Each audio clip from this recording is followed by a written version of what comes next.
do that when we go into hotel rooms. Why are we going into hotel rooms? Because it's become more efficient for us and the numbers have gone down. I'll go over some numbers with you all to kind of explain the numbers that we've been seeing since January 2nd. On January 2nd, we had 189 asylum seekers come into the United States. On following day, 392, 425, 606, 339, and yesterday we had 382. So the numbers don't justify having a facility the size of Moorhead. So we will continue. We know that we can turn the lights off, save money, and be efficient when we're not using Moorhead. We'll use a lot less resources when you use the hotel room side. I wanted to make sure people understood that by closing Moorhead, we were not going to go out and leave people out in this inclement weather as we see today. We have noticed that the numbers in Mexico have decreases, and that's how we gauge the numbers that are coming into El Paso. The shelters in El Paso now are also they're not at capacity any longer. One thing about closing Moorhead is that we can open it up at maximum time of 48 hours. We flip the switch back on and have the team ready to go, because 100 people that actually help us provide the service for the asylum seekers are people that work within various departments within the city. So, and we felt again that it was important that we realized that we're not closing Moorhead and turning our backs on the asylum seekers and leave them out on the street, because that's not what we're doing. We make sure we'll treat people with respect and make sure they have a shelter and they have a warm food and a warm place to stay. I did have the opportunity to speak with Secretary Mayorkas right before New Year's Day, and we talked about the meeting that they had in Mexico and what was going to happen. And he did tell me that come first of the year, the numbers would start decreasing because of agreements they made with the government in Mexico, and we've seen that that is happening. I did talk to Manny Padilla from the Border Patrol also that goes into Mexico and Guadalajara, and they had talked to where they're going to have agents working down there to make sure as the trains continue to move that people do not continue to be on the train for safety reasons, and that's starting to happen. And we see everything that the federal government is doing today is making a big impact on us. So they've been a good partner for us. They're letting us know what's going on, and we'll continue to make sure that we provide a shelter for people that's needed. We'll continue with our roving teams. We'll continue with everything that we need to provide.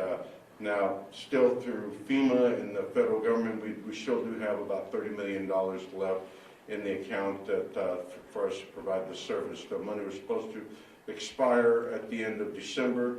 We have got an extension through April, and that's really helped us as when we did get Moorhead was purchased with federal funding and not taxpayers' money. It's important that all the service we provide has really been with the help of the federal government and not on the back of the local taxpayers. And we'll continue to make sure that happens. I'm going to say a little bit in Spanish, so exactly what I said, that lo que vamos a hacer mañana a mediodía vamos a hacer la escuela de Moorhead, porque ya no necesita un edificio tan grande para continuar a hacer lo que estamos haciendo. Todavía vamos a tener hoteles y poner las personas viniendo a los Estados Unidos en los hoteles para que estén seguros y salen afuera del frío, del aire y lo que tenemos, y continuamos. Es la cosa mejor de hacer, porque ahorita los números están bajando tanto. Y le digo, como el día 2 de enero tenemos nomás 189.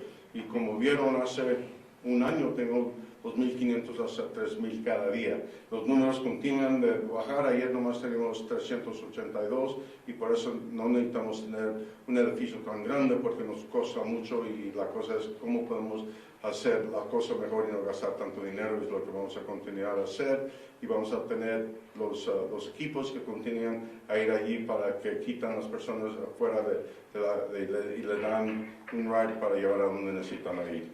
Y con eso lo vamos a, con un segundo vamos a hacer unas preguntas, pero voy a dejar al chief de Agusino que dice unas cosas para lo que estamos haciendo y la razón que ahorita estamos haciendo. Chief. I don't know if you understood that, but... Hello, thank you all for coming. I want to highlight what Mayor Lisa was talking about. It's our #1 goal is to make sure there's no street releases, that we're not leaving people out in the street overnight without a safe place to stay. And so, although we are going to shut down Moorhead. We don't anticipate a large number needing shelter past that going into the weekend. We always have our backup plan, as we've talked about many times. We'll utilize hotel rooms if necessary. The shelter networks in El Paso really have good capacity right now. As the mayor went through some of those numbers, you can see where the numbers, the throughput that's been coming into El Paso has gone drastically low.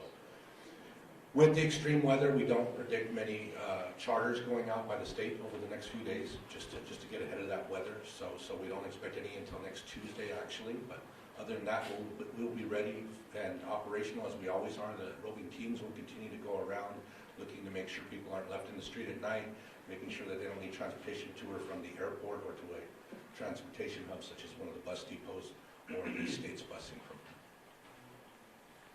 Thank you, Chief. One thing, and it's really important to know that when we purchased Moorhead, it was for the purpose of being able to open it up and have the ability to be able to close it down when not needed, and not spend the money, because you see other agencies have a year-round program and they continue to spend the money, yet resources are being wasted because people are not there. So it was really something that we wanted to do, and that's why you still see money in our bank account, because we've been able to really be responsible with the funding. And with that, we'll open it up to any questions. We ask you to please project with your questions, as we don't have individual microphones. Thank you. Anybody have any questions? Yes, ma'am. Yeah, so obviously we have the inclement weather today with the winds. Roving teams will still be going around tonight? With the wind and what? Roving teams will still be... Oh, no, regardless of the weather, the teams will continue to go out there. If it was beautiful weather out here today, we'd continue to go out there to make sure we offer sheltering to our asylum seekers, you know. And it's important, I wanted to make sure that everyone should even know that we were closing it down. We were not going to turn our backs on anybody, and we were going to go out there regardless of the weather. So yes, absolutely, whether it's rain or snow or wind, we'll continue to always have our teams roving out there to make sure that we provide shelter and help them get assistance to move on to the next place that they're going to. One of the things we know that the majority of the people that come through El Paso are not coming to El Paso, they're coming to the United States. Less than 1% actually stay here, and they only stay here between 24 to 72 hours, and then they go to unite either with family or friends or to the destination of their choice. Now, Texas, as part of the OEM for the state of Texas, will continue to provide transportation and help us. One of the things we did, talk to them to make sure that if any buses or anything was leaving out of the city of El Paso, that they would have a manifest and they would have a destination, and they would go to the destination and somebody would be there to greet the people coming in, and that's been happening. So it's really been a huge money saving for our city and our community. The state has really stepped up to provide the ride and do the right thing. It saved us well over $10 million in the last 6 weeks. Next question. Alcalde, ¿puede mencionar lo que habló con el secretario mayor, caso en español, por favor? Sí, lo que hablábamos era teniendo una junta allí en México, y lo que nos estaba diciendo que hablaron que cómo podían trabajar juntos, qué iban a hacer, y me dijo ya cuando hablaron que ya iban a trabajar juntos para que cuando estén ahí en México puedan hacer las cosas allí y no vienen aquí para los Estados Unidos, y que los números iban a bajar el primero del año, y eso sí pasó, sí bajaron los números. Any other questions? Yes, ma'am. So you said you're continuing with the closure of Moorhead tomorrow. What time? Tomorrow at noon. Tomorrow at noon. Yeah, we'll be closing Moorhead tomorrow at noon, but we'll continue to provide a service, and we'll have hotels available. Yesterday we had roughly 75 people to stay in that large facility, because that's all that they needed sheltering overnight. We'll see tonight, we'll see either the same numbers or a little bit less as the numbers continue to decrease. ¿Se sabe cuántas personas van a estar llevando a los hoteles? Más o menos aproximadamente. El número que teníamos ayer era 75 que quedan ahí en Moorhead, y vemos ahora que vamos a ver lo mismo, un poquito menos, porque cada día, porque vemos menos cada día, son de los que están quedando ahorita en el Moorhead, por eso lo vamos a cerrar para usar los hoteles. ¿Y ahorita cuántos hoteles tienen disponibles ustedes? Eso se depende. Tenemos que tener uno, tenemos que poner a un tiempo, tenemos 11, porque es el número que necesitamos. Eso depende de cuántas personas necesitamos ayudar. Did you say 11? Pardon me? Did you say 11 hotels? No, the question was how many hotels do we have? I said we could have up to one or 11. At one time, we had up to 11. It all depends on the people that need sheltering. You know, so we may only need one tonight, but we're prepared and we have them available to us depending on how many people we need to assist. Sounds good, thank you. So you mentioned 75 about were in Morgan last night. For today, the remaining, will those be moved into hotels before closing tomorrow at noon? Well, what happens is the 75 moved on to their destination by now. So the ones that will be, you know, tonight, will help them again arrange transportation, move to their destination. And now the hotel will be as people are out and make sure the people that need sheltering at that point. So we don't know the number that'll need it, but we're prepared for any number. One thing that this team has done an incredible job, and I'm very thankful for them, that they prepared for the unknown, because we don't know how many people are going to be here tonight, how many people are going to be on the street, whether that be single males, families, but we're prepared for whatever is out there, and they've done a great job to make sure that people do get proper care. Mayor, on transporting migrants out, I know that TDOM is in charge of, they're leading the efforts to take migrants out of the city. Have you had any communications with mayors such as in Chicago, Denver, New York, even Governor Abbott about, the busing of migrants to those cities? As we know, they've been overwhelmed. Well, remember one of the things we do when we talk about creating transportation, we will only send people to the transportation of their choice. We'll only send people and we'll only put a bus with a manifest in it and somebody meeting them at the other end that they have and they're waiting for them.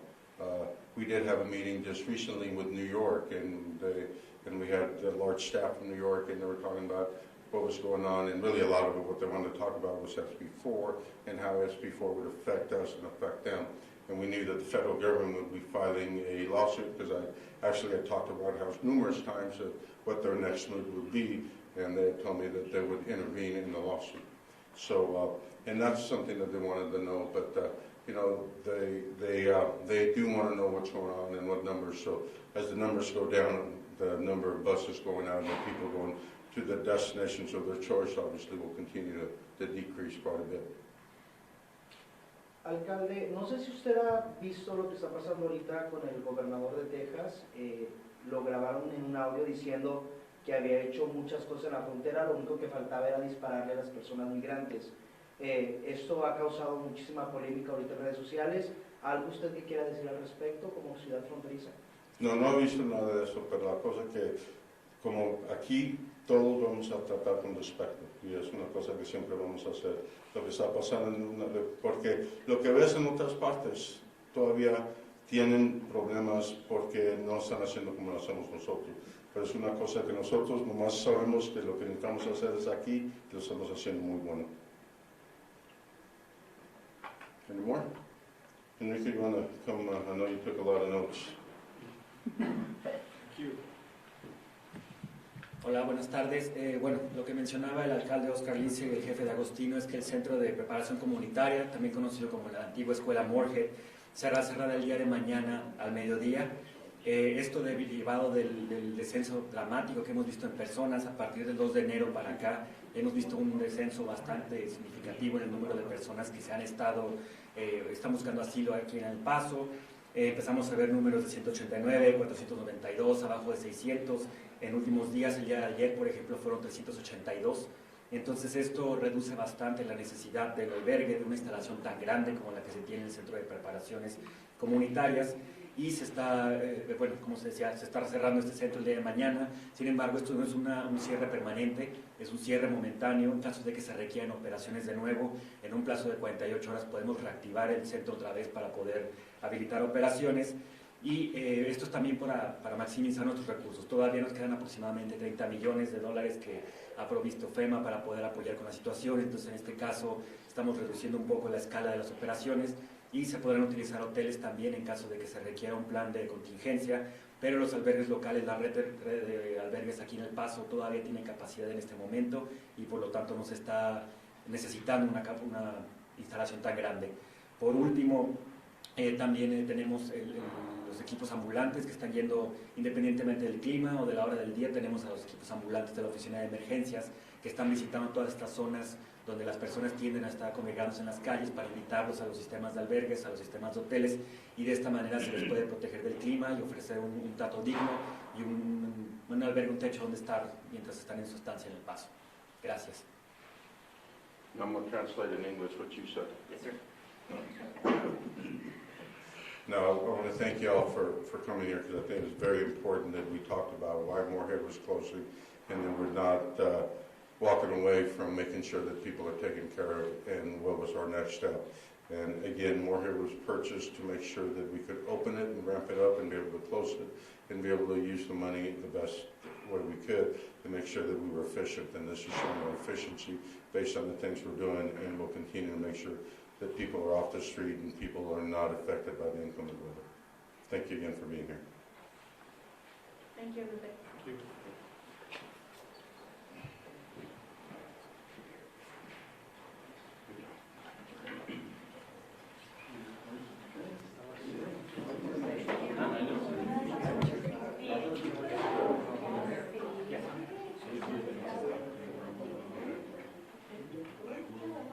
Does anybody need one-on-one?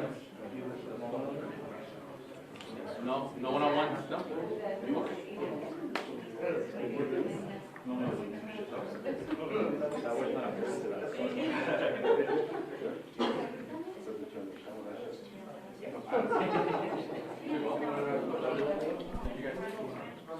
Thank you all for being here.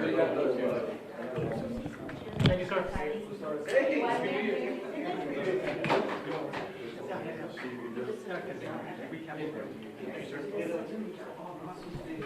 I know they're good when you only have one question. Gave us a lot of information, you know. Very informative. Thank you. Thank you, guys. Thank you. Thank you. Hey, ¿y necesitas una pregunta? Thank you.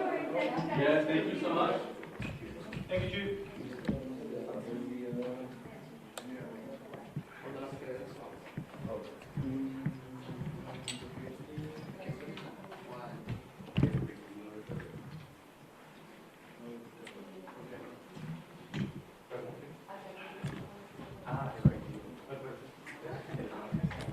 That mustache is coming in nice, Enrique. It's coming in nice. Looks good, man. Looks good.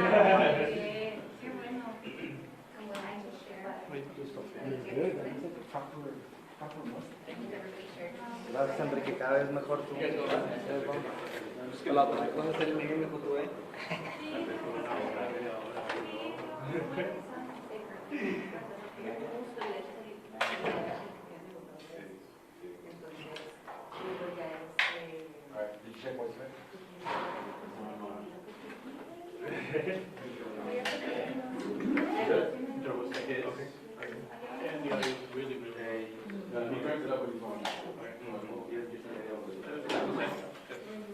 Did you see the video of the roof?